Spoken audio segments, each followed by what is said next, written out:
நவராத்திரியை முன்னிட்டு கின்னஸ் சாதனைக்காக 1 லட்சத்திற்கும் மேற்பட்ட கொலு பொம்மைகள் ஒரே இடத்தில் இடம்பெற்ற பிரம்மாண்டமான கொலு கண்காட்சி சென்னை தீவுத்திடலில் நடைபெற்றது. நவராத்திரி விழா தமிழகம் முழுவதும் கோலாகலமாக கொண்டாடப்பட்டது. சென்னை தீவுத்திடலில் நவராத்திரியை முன்னிட்டு 1 லட்சம் கொலு பொம்மைகளை ஒரே இடத்தில் வைத்து கின்னஸ் சாதனை படைக்கும் நிகழ்ச்சி மேற்கொள்ளப்பட்டது. இதில் தமிழர்களின் கலை, பண்பாடு, கலாச்சாரம் போன்றவைகளை வெளிப்படுத்தும் வகையிலான கொலு பொம்மைகள் இடம்பெற்றிருந்தது. மேலும் மாமல்லபுர சிற்பங்கள், ராமர் கல்யாணம், தஞ்சை பெரிய கோயில், தஞ்சாவூர் தலையாட்டி பொம்மை, மனுநீதி சோழனின் ஆராய்ச்சி மணி போன்றவை பார்வையாளர்களை வெகுவாக கவர்ந்தது. பார்லே நிறுவனம் சார்பில் நடத்தப்பட்ட இந்த நிகழ்ச்சியில் கின்னஸ் மதிப்பீட்டு குழுவினரும் கலந்து கொண்டனர்.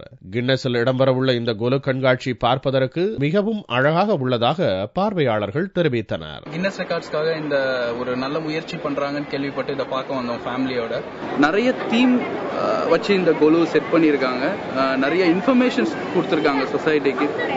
லைக் ரீசைக்ளிங், பசுமை புரட்சி, பூமி வெப்பமயமாதலை தடுக்கிறது, இந்த மாதிரி நிறைய விஷயங்களை சொல்லியிருக்காங்க. இங்க நிறைய கொலு வச்சிருக்காங்க, எனக்கு பார்க்க ரொம்ப பிடிச்சிருக்கு. அதுக்கப்புறம் இங்க எல்லா கொலுவையும் ஒன்னா வச்சிருக்க தொட்டு நான் ரொம்ப சந்தோஷப்படுறேன். கின்னஸ் ரெக்கார்ட்ல வர்றது ரொம்ப இடம் பெற்றால் எனக்கு ரொம்ப பிடிக்கும்னு நினைக்கிறேன். இந்த பிரம்மாண்ட கொலு கண்காட்சியை குடும்பத்துடன் வந்து கண்டு மகிழ்ந்தனர் பொதுமக்கள்.